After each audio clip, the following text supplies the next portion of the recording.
Então, pessoal, nós damos prosseguimento aos nossos estudos de física das últimas aulas, onde a gente vem falando sobre o movimento uniformemente variado. Hoje nós vamos estudar um pouquinho sobre a posição em função do tempo. Para nós entendermos melhor, vamos verificar por meio dessa ilustração, dessa situação. Considere um móvel que percorre com um movimento retilíneo uniformemente variado a trajetória representada na figura. Então, aqui nós temos um automóvel que está se deslocando. Então, o que é preciso que a gente entenda? O que significa cada um desses itens dados aqui, certo? Então, vamos lá. O S0 é a posição inicial, ou seja, é a posição do móvel no instante inicial, né? No T inicial, que é igual a 0, né? Antes de começar a contar o tempo, no tempo 0, qual era a posição do móvel? Velocidade inicial, que é o V0, é a velocidade do móvel também nesse instante inicial, né? No T0, quando ele é igual a 0, certo? Aqui. Então, aqui a gente tem a velocidade inicial, a posição inicial. A posição é o espaço percorrido por esse móvel até um determinado instante t, certo? Velocidade do móvel é a velocidade nesse dado instante aqui também. E a aceleração é a aceleração que esse móvel sofre até chegar no passar pelo instante t, certo? Então, está fácil da gente compreender a partir da compreensão dos elementos do que representa cada um desses itens, certo? Bom, então, entendendo toda aquela situação, foi dado o gráfico da função da velocidade, certo? E ele é representado por uma reta, nós já falamos sobre isso. Quando a gente aplica todas as situações, e aí a gente vem com a substituição, nós vamos chegar ao que nos interessa, que é a função horária da posição. É essa função aqui, ó, que nós vamos utilizar bastante. S é a posição, S0 é a posição inicial, V0 é a velocidade inicial, T é o tempo, A é a aceleração, esse meio não muda, T ao quadrado, certo? Então, essa aqui é a função horária da posição, guarde ela aí, porque nós vamos utilizar ela bastante a partir de agora. Então, o que diferencia da função da velocidade? Diferencia que aqui, ó, nós estamos tratando de uma função polinomial do segundo grau em relação a t.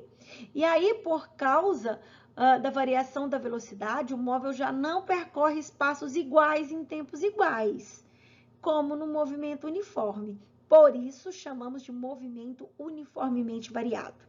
Para a gente entender melhor, nós vamos fazer um exemplo, certo? Então, aqui, um ciclista desloca-se em uma trajetória retilínea segundo a função horária. Então, foi dada essa função aqui, certo? S, que é igual a menos 24, mais 5t, mais t ao quadrado no sistema internacional. Letra A. Qual o tipo de movimento executado pelo ciclista? Uniforme ou uniformemente variado? Bom, nós vamos observar aqui. Como nós temos que t está ao quadrado, aqui nós temos uma função do segundo grau. Se ela é do segundo grau, então o movimento é uniformemente variado. Só a partir disso aqui a gente já consegue fazer essa identificação, certo?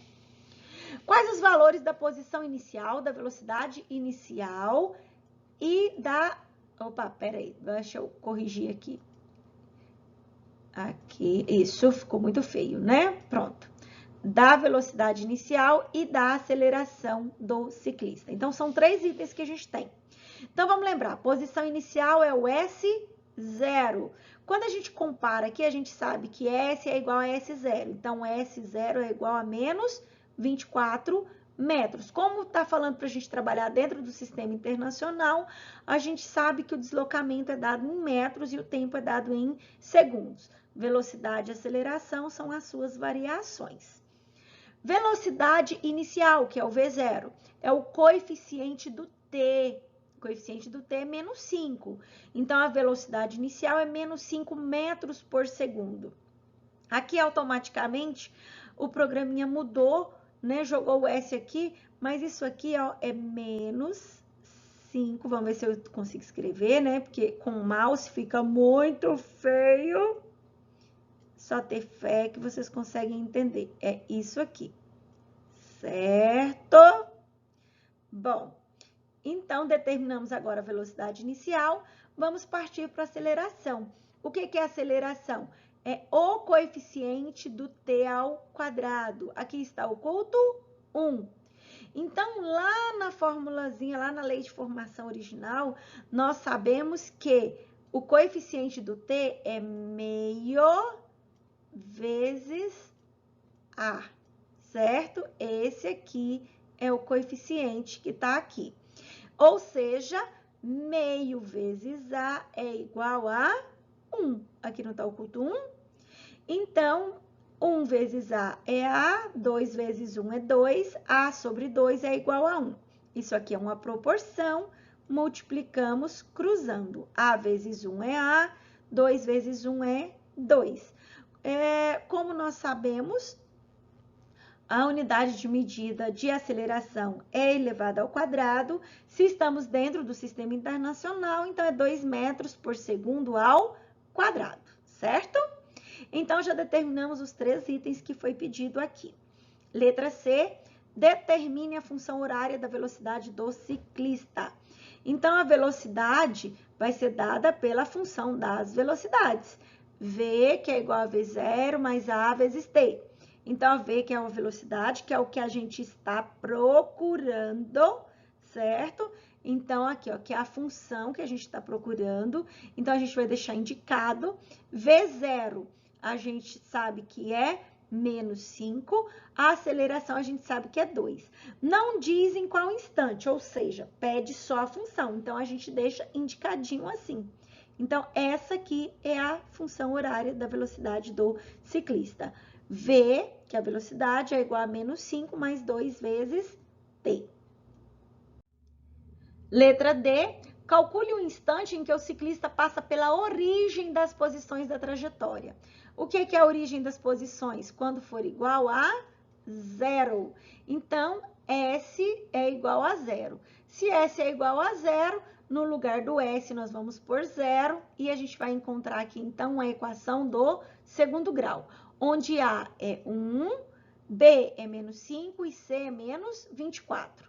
Quando a gente aplica o delta, que nós já conhecemos, né? B ao quadrado menos 4AC, a gente substitui e vamos encontrar delta igual a 121. Como o delta é positivo, nós sabemos então que nós temos 2 raízes reais e distintas. Então, aplicando, resolvendo todos os cálculos, nós temos o T igual a 8 segundos e temos T igual a 3 segundos. Não tem como ter um tempo negativo, né? Não tem como, não, isso é impossível.